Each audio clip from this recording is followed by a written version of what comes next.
ទូរទស្សនិកជនយើងខ្ញុំសូមផ្ដល់ជូននៅព្រឹត្តិការណ៍អន្តរជាតិដំបូងនៅពេលនេះគ្រាអំពីបញ្ហារុស្ស៊ីនិងអ៊ុយក្រែនក៏តាក់ទងនឹងសហរដ្ឋអាមេរិកផងដែរវាមានកម្លាំងរបស់សហរដ្ឋអាមេរិកបានលើកឡើងដោយជាការសរសើរចំពោះយុទ្ធសាស្ត្រសន្តិសុខថ្មីរបស់សហរដ្ឋអាមេរិកដោយលើកឡើងថាភាគច្រើនគឺវាស្របនឹងចក្ខុវិស័យរបស់រុស្ស៊ីដែរ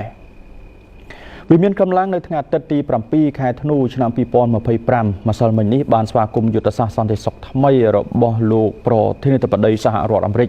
Donald Trump ហើយបាននិយាយថាយុទ្ធសាស្ត្រថ្មីនេះភាគច្រើនស្របតាមចក្ខុវិស័យនឹងការយល់ឃើញរបស់រុស្ស៊ីផ្ទាល់ដោយនេះជាលើកទី1ហើយដែលទីក្រុងមូស្គូបានសរសើរពេញទំហឹងចំពោះឯកសារបែបនេះលើអតីតសត្រូវសង្គ្រាមត្រជាក់របស់ខ្លួនយុទ្ធសាស្ត្រសន្តិសុខជាតិរបស់អាមេរិកបានពិពណ៌នាចក្ខុវិស័យរបស់លោកត្រាំថាជាភាពប្រកបនិយមដែលអាចបត់បែនបានហើយអះអាងថាអាមេរិកគួរតែលើកមកប្រើប្រាស់ឡើងវិញនៅគោលលទ្ធិ Monroe សតវត្សទី19ដែលប្រកាសថាអត្តគោលខាងលិចជាតំបន់ឥទ្ធិពលរបស់ Washington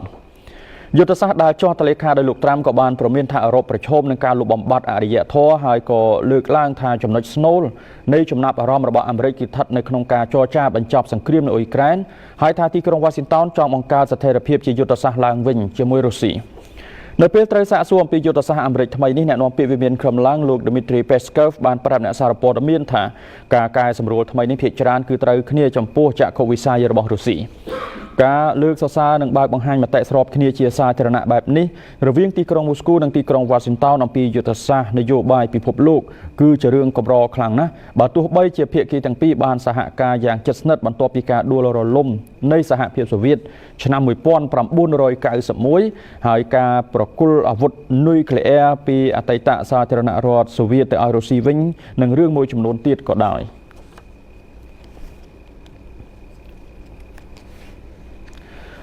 លោក Volodymyr Zelensky មេដឹកនាំអ៊ុយក្រែនបានលើកឡើងថាការចរចាសន្តិភាពអ៊ុយក្រែនជាមួយសហរដ្ឋអាមេរិកគឺមានលក្ខណៈស្ថាបនាប៉ុន្តែវានៅតែមានការលំបាកប្រធានាធិបតីអ៊ុយក្រែនលោក Volodymyr Zelensky បាននិយាយនៅថ្ងៃអាទិត្យទី7ខែធ្នូឆ្នាំ2025មុនពេលកិច្ចពិភាក្សាដែលបានគ្រោងទុករបស់លោកជាមួយមេដឹកនាំអឺរ៉ុបនៅប៉ុន្មានថ្ងៃខាងមុខលោក Zelensky បានសន្ទនាតាមទូរស័ព្ទជាមួយលោក Steve Witkoff បេសកជនពិសេសរបស់ប្រធានាធិបតីអាមេរិក Donald Trump និងលោក Jared Kushner ជាទីប្រឹក្សារបស់លោក Donald Trump ហើយត្រូវបានក្រុមពឹងថានឹងជួបជាមួយមេដឹកនាំរបស់ប្រទេសបារាំងអង់គ្លេសនិងអាល្លឺម៉ង់នៅថ្ងៃច័ន្ទនេះនៅក្នុងទីក្រុងឡុងកិច្ចពិភាក្សាបន្ថែមទៀតត្រូវបានគ្រោងទុកនៅក្នុងទីក្រុង Brussels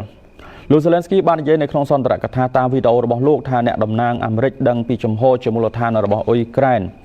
ការសន្ទនាមានលក្ខណៈស្ថាបនាទោះបីជាមិនងាយស្រួលក៏ដោយលោកត្រាំបាននិយាយថាការបញ្ចប់សង្គ្រាមរបស់រុស្ស៊ីនៅអ៊ុយក្រែនដែលបច្ចុប្បន្ននេះជិតដល់ឆ្នាំទី4របស់ខ្លួននិងជាចំនួនដ៏បង្ហូរឈាមបំផុតនៅអឺរ៉ុបចាប់តាំងពីសង្គ្រាមលោកលើកទី2មិនដែលមាននៅតែជាបញ្ហាប្រឈមគោលនយោបាយការបរទេសដ៏លំបាកបំផុតរបស់លោកទោះបីជាមានការសម្របសម្រួលរបស់សហរដ្ឋអាមេរិកនិងទំនាក់ទំនងកម្រិតខ្ពស់ក៏ដោយវឌ្ឍនភាពក្នុងការចរចាសន្តិភាពមានភាពយឺតយ៉ាវដោយចំនួនជុំវិញការធានាបានសន្តិសុខសម្រាប់ទីក្រុងគៀវនិងស្ថានភាពនៃដែនដីដែលរុស្ស៊ីចូលកាន់កាប់នៅតែពុំទាន់បានដោះស្រាយនៅឡើយទីក្រុងមូស្គូនិយាយថាខ្លួនបើកចំហសម្រាប់ការចរចានិងដាក់កំហុសលើទីក្រុងគៀវនិងលោកខាងលិចចំពោះការរារាំងសន្តិភាពគណៈអ៊ុយក្រែននិងសម្ព័ន្ធមិត្តរបស់ខ្លួននិយាយថារុស្ស៊ីកំពុងធ្វើឲ្យជាប់គាំងនិងកំពុងប្រើប្រាស់ផ្នែកការទូតដើម្បីពង្រឹងផលប្រយោជន៍របស់ខ្លួនមេដឹកនាំអឺរ៉ុបបានគាំទ្រដំណើរការផ្នែកការទូតមួយជំហានម្ដងសម្រាប់អ៊ុយក្រែនដែលភ្ជាប់ទៅនឹងការធានាសន្តិសុខរយៈពេលវែងនិងជំនួយយោធាប្រកបដោយចីរភាពប្រធានាធិបតីរបស់សហរដ្ឋអាមេរិកលោក Donald Trump បានលើកឡើងថាលោកមានការខកចិត្តដែលលោក Volodymyr Zelensky មិនបានអាននៅសំណើកិច្ចព្រមព្រៀងសន្តិភាពអ៊ុយក្រែនដែលស្នើឡើងដោយរូបលោកប្រធានាធិបតីអាមេរិក Donald Trump នៅថ្ងៃទី7ខែធ្នូឆ្នាំ2025ម្សិលមិញនេះតាមវេលាអាមេរិកបាននិយាយថាលោកមានអារម្មណ៍ខកចិត្តបន្តិចជាមួយសមាភិកអ៊ុយក្រែនលោក Volodymyr Zelensky ដែលមិនបានចូលរួមជាមួយផែនការបញ្ចប់សង្គ្រាមជាមួយរុស្ស៊ី លោកត្រាំបានប្រាប់អ្នកសារព័ត៌មាននៅពេលសួរលើកម្រាលព្រំក្រហមសម្រាប់ពិធីប្រគល់រង្វាន់នៅ Kennedy Center Honors ថាពួកលោកបាននិយាយជាមួយប្រធានាធិបតីពូទីនហើយពួកលោកបាននិយាយជាមួយក្រុមមេដឹកនាំអ៊ុយក្រែនរួមទាំងលោក Zelensky ហើយរូបលោកត្រូវតែនិយាយថាលោកខកចិត្តបន្តិចដែលប្រធានាធិបតី Zelensky មិនទាន់អានសំណើនោះទេនោះគឺកាលពីប្រមាណម៉ោងមុន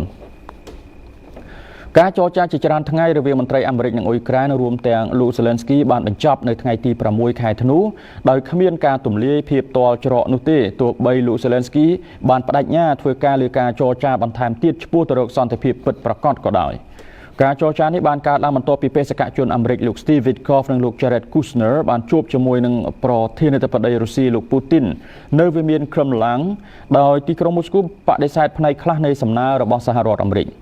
ផែនការរបស់សហរដ្ឋអាមេរិកឆ្លងកាត់សេចក្តីព្រៀងជាច្រើនចាប់តាំងពីបានលេចចេញជាលើដំបូងនៅក្នុងខែវិច្ឆិកាស្របពេលមានការរិះគន់ថាទុនភ្លុនពេកលើរុស្ស៊ីដែលបានឈ្លានពានអ៊ុយក្រែនតាំងពីខែកុម្ភៈឆ្នាំ2020មកនោះ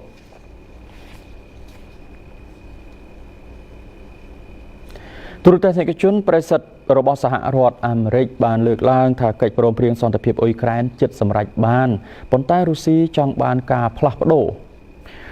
បេសកជនអាមេរិកទទួលបន្ទុកអ៊ុយក្រែនដែលជិតចាកចេញពីតំណែងលោក Keith Kellogg បាននិយាយថាកិច្ចព្រមព្រៀងដើម្បីបញ្ចប់សង្គ្រាមអ៊ុយក្រែនគឺពិតជាជិតសម្រេចបានហើយអាស្រ័យលើការដោះស្រាយបញ្ហាធំៗចំនួន2ទៀតនោះប៉ុន្តែវាមានក្រុមឡើងនិយាយថាត្រូវតែមានការផ្លាស់ប្ដូរសំខាន់ៗចំពោះសំណើមួយចំនួនរបស់អាមេរិក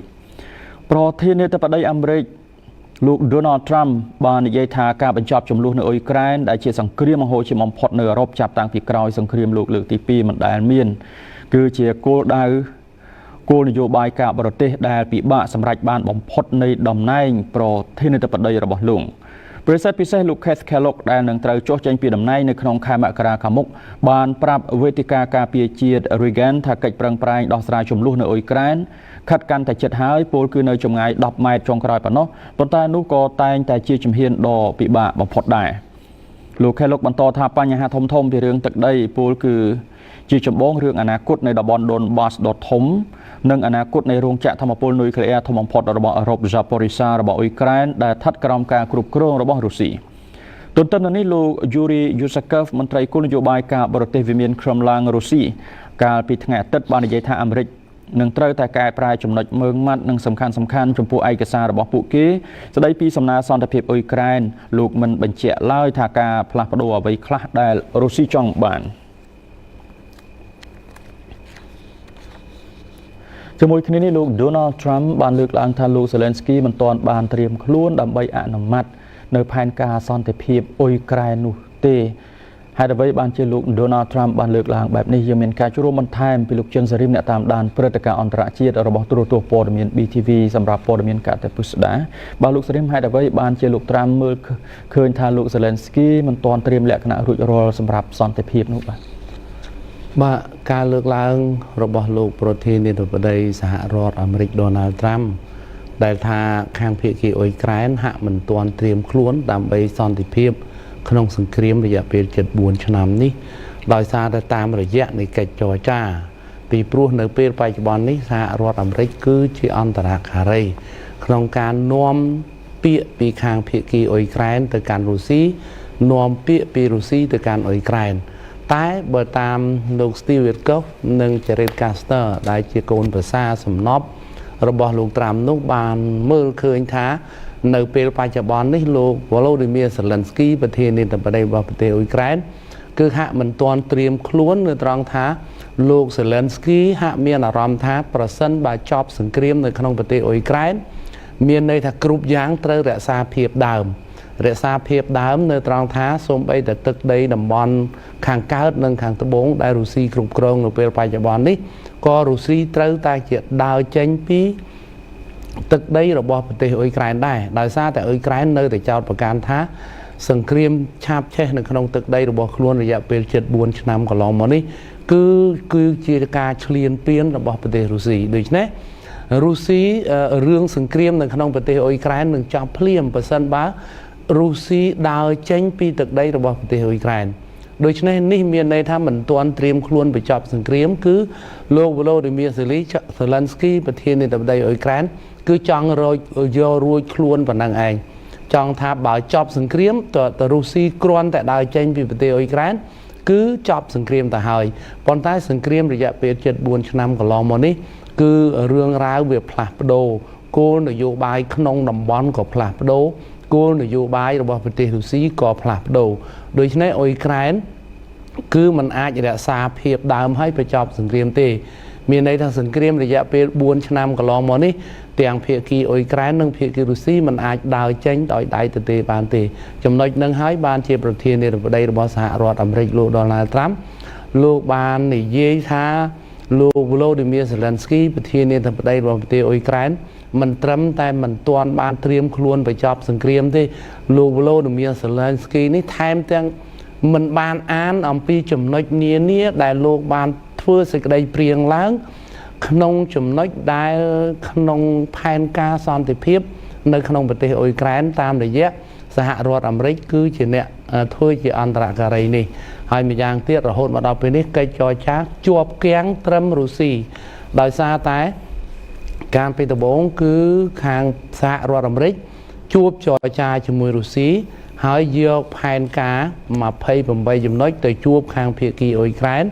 hỏi về đại chuột phía kia Ukraine ở Úc mầm pruy nơi sau đọc bùn buôn rồi mà pay chấm nói không phèn cá thằng lúc cứ ruồi mà vĩnh hỏi có dọc từ căn bờ tây Russia ra gì mấy ở lời ní nơi chuột kén trâm Russia đối với này riêng ní chuột kén nơi trăng thá ở với đại Russia chọn bán chia xăm chia cả tiêm tia xăm và tiêm về phía kia Ukraine cứ một bà hai cho mình ban từ tuổi thì và đây tụi bây giờ na cả đói tiền xã hội America tiền Russia tiền Ukraine tiền Europe mình ban bò để dài lùm ất ông pi chùm nói tiền phần man đại miền trái được không phải ca son phim ở Ukraine này thế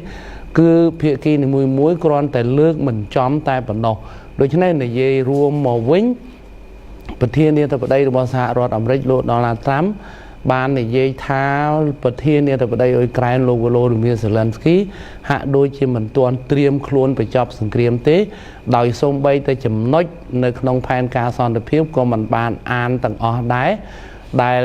lô Volodymyr Zelensky cứ tuần tinh xoay như rau tay chấm núi khang cương dột thô của có bị bò được thế pi sầm pon là mất được bọc luôn miền xã hội America chỉ đám tay phần nọc bà ta mới tới lụ Donald Trump rồi có dừng dậy chỉរួមthà xã hội America ai nâng nuôi nái ai đào chân bị pa nhà hàng đi đại tí sau khi đại America lược sầm nào chỉ cho lược cho xa tại hỏi tại mình chuột chơi bàiนี้ลูกสริม trong pua xã hội America mình toàn ban bậc ca thạc luôn ai nâng đào chân bị cách ca chỉ ăn tạc cả đấy không cá sầm rộp sầm rúa lại bị chọc sầm kiếm nâng không bị tiêu Ukraine nô tì bị pua xã hội America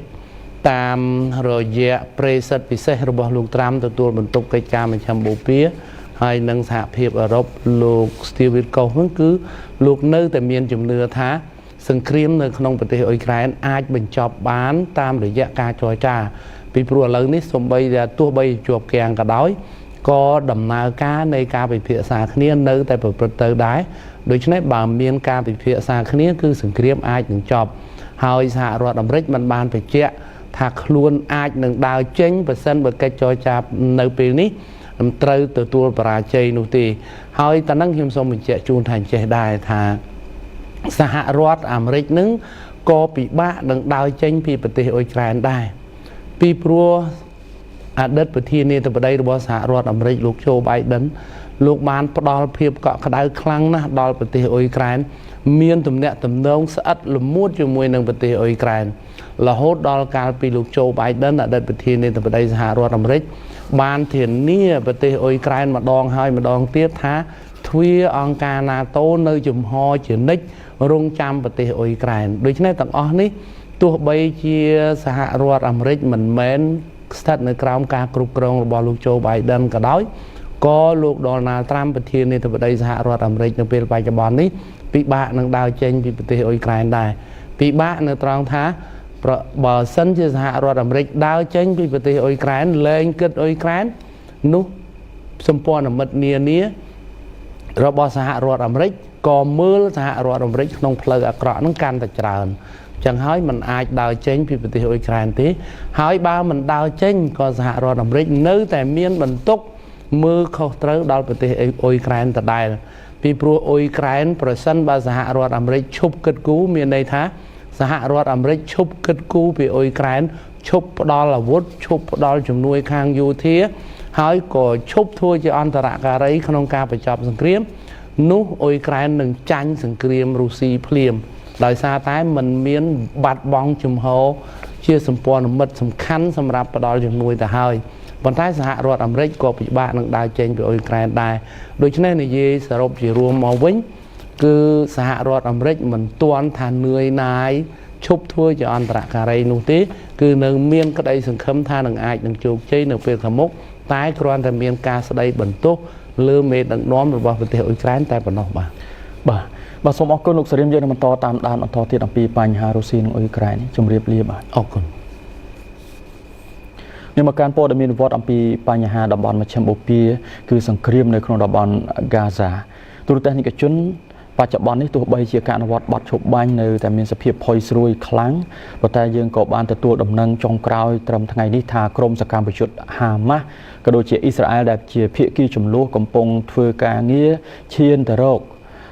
ការអនុវត្តដំណាក់កាលទី2នៃកិច្ចព្រមព្រៀងសន្តិភាពស្នើឡើងដោយសហរដ្ឋអាមេរិកខណៈដែលអ៊ីស្រាអែលនិងក្រុមហាម៉ាស់ត្រៀមទៅរកដំណាក់កាលទី2នៃផែនការដឹកនាំដោយអាមេរិកដើម្បីបញ្ចប់សង្គ្រាមនៅហ្គាហ្សា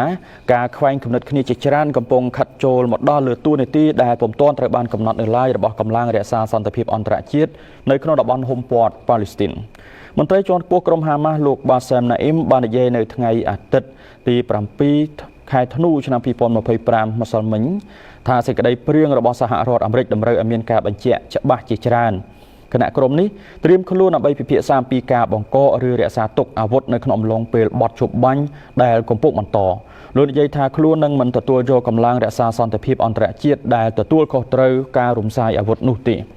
លោកបាននិយាយថាពួកលោកកំពុងស្វាគមន៍កម្លាំងអង្គការសហប្រជាជាតិឲ្យនៅជិតព្រំដែនត្រួតពិនិត្យកិច្ចព្រមព្រៀងបទឈប់បាញ់រាយការណ៍អំពីការរំលោភបំពានទប់ស្កាត់ការកើនឡើងនៃភាពតានតឹងគ្រប់ប្រភេទហើយក្រុមហាម៉ាស់នឹងមិនទទួលយកកម្លាំងដែលមានអាណត្តិប្រភេទណាមួយនៅលើដែនដីប៉ាឡេស្ទីននោះទេ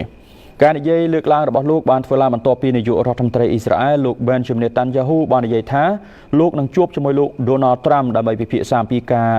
ចូលទៅកាន់ដំណាក់កាលថ្មីនៃផែនការរបស់ប្រធានាធិបតីអាមេរិកនៅចុងខែនេះលោកនិយាយថាចំណុចសំខាន់នៃកិច្ចប្រជុំនេះគឺការបញ្ចប់ការគ្រប់គ្រងរបស់ក្រុមហាម៉ាស់នៅតំបន់ហ្គាហ្សានិងធានាបានថាខ្លួនបានបំពេញតាមការបដិញ្ញាចិត្តរបស់ខ្លួនចំពោះផែនការនេះដែលអំពាវនាវឲ្យដកយោធាចេញពីតំបន់ហ្គាហ្សា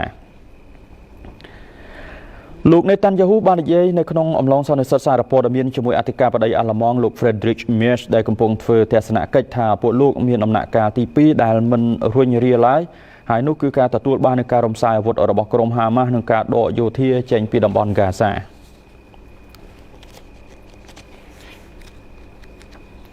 នាយករដ្ឋមន្ត្រីអ៊ីស្រាអែលនឹងពិភាក្សាអំពីដំណាក់កាលទី2នៃផែនការសន្តិភាពហ្គាហ្សា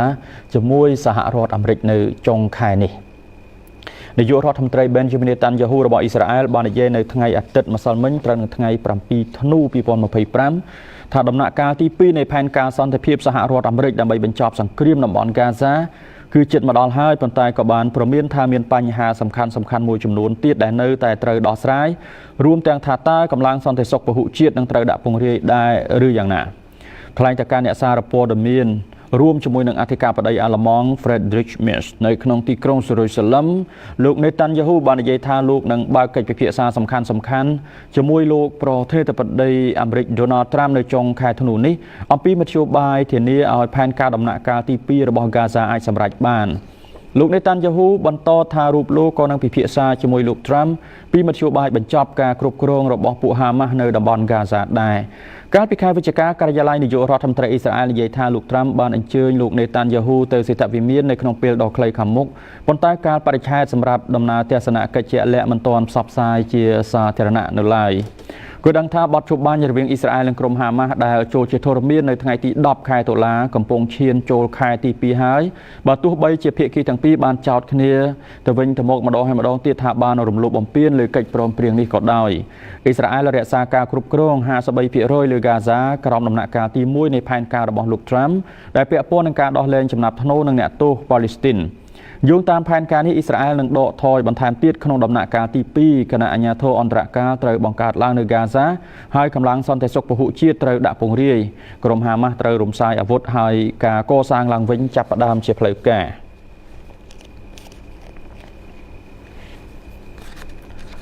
មេបញ្ជាការកងទ័ពរបស់អ៊ីស្រាអែលបានលើកឡើងថាខ្សែបន្ទាត់លឿងដែលត្រូវបានកំណត់អនុវត្តចាប់តាំងពីបទឈប់បាញ់ដំណាក់កាលទី1ចូលជាធរមានតាំងពីថ្ងៃទី10ខែតុលាមកនោះគឺជាព្រំដែនថ្មីរបស់អ៊ីស្រាអែលនៅក្នុងតំបន់ហ្គាហ្សា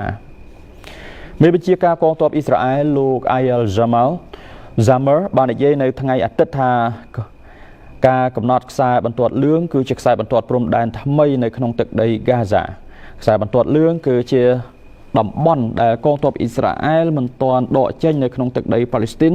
ដែលជាផ្នែកមួយនៃការរៀបចំបទជប់បាញ់ដែលចូលជាធរមាននៅថ្ងៃទី10តុលា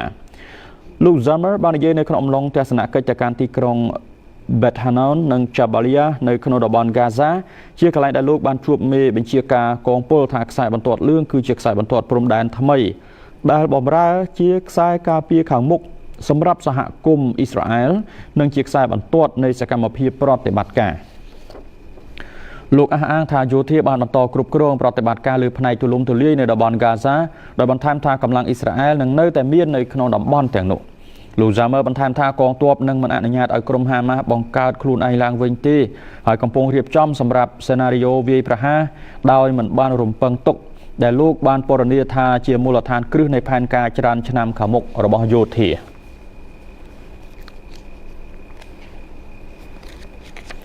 លោកនាយករដ្ឋមន្ត្រី Benjamin Netanyahu របស់អ៊ីស្រាអែលតែបច្ចុប្បន្ននេះលោកកំពុងតែជាប់បន្ទុកផ្លូវច្បាប់តាមផ្លូវតុលាការផងដែរលោក Netanyahu បានលើកឡើងថាលោកនឹងមិនចាកចេញពីឆាកនយោបាយទេប្រសិនបើលោកទទួលបានការលើកលែងទោសនាយករដ្ឋមន្ត្រីអ៊ីស្រាអែលលោក Benjamin Netanyahu បាននិយាយនៅថ្ងៃអាទិត្យទី7ខែធ្នូឆ្នាំ2025ម្សិលមិញនេះថាលោកនឹងមិនចូលនិវត្តន៍ពីឆាកនយោបាយទេប្រសិនបើលោកទទួលបានការលើកលែងទោសពីប្រធានាធិបតីនៃប្រទេសនៅក្នុងសវនាការជំនុំជម្រះក្តីអំពើពុករលួយរយៈពេលជាច្រើនឆ្នាំមកនេះរបស់លោកអ្នកសារព័ត៌មានម្នាក់បានសួរថាតើលោកមានគម្រោងចូលនិវត្តន៍ពីឆាកនយោបាយដែរទេប្រសិនបើលោកទទួលបានការលើកលែងទោសលោក Netanyahu និយាយថាទេកាលពីខែមុនលោក Netanyahu បានស្នើសុំការលើកលែងទោសពីប្រធានាធិបតីលោក Isaac Herzog ដោយមេធាវីរបស់លោកនាយករដ្ឋមន្ត្រីបានអះអាងថាការបង្ហាញខ្លួននៅតុលាការជាញឹកញាប់កំពុងរារាំងសមត្ថភាពរបស់លោក Netanyahu ក្នុងការគ្រប់គ្រងហើយការលើកលែងទោសនឹងល្អប្រសើរសម្រាប់ប្រទេសការលើកលែងទោសនៅក្នុងប្រទេសអ៊ីស្រាអែលជាធម្មតាត្រូវបានផ្ដល់ឲ្យតែបន្ទាប់ពីដំណើរការផ្លូវច្បាប់បានបញ្ចប់ហើយជនជាប់ចោទត្រូវបានកាត់ទោសពុំធ្លាប់មានគំរូសម្រាប់ការចេញការលើកលែងទោសនៅពាក់កណ្ដាលសវនាការបែបនេះទេលោក Netanyahu បានច្រានចោលដដែលពីការប្រព្រឹត្តខុសនៅក្នុងការឆ្លើយតបនឹងការចោទប្រកាន់ពីបទសោកប៉ាន់ការក្លែងបន្លំនិងការរំលោភលើទំនុកចិត្តហើយមេធាវីរបស់លោកបាននិយាយថានាយករដ្ឋមន្ត្រីនៅតែជឿជាក់ថាដំណើរការផ្លូវច្បាប់ប្រសិនបើត្រូវបានបញ្ចប់នោះនឹងនាំឲ្យមានការលើកលែងទោសទាំងស្រុង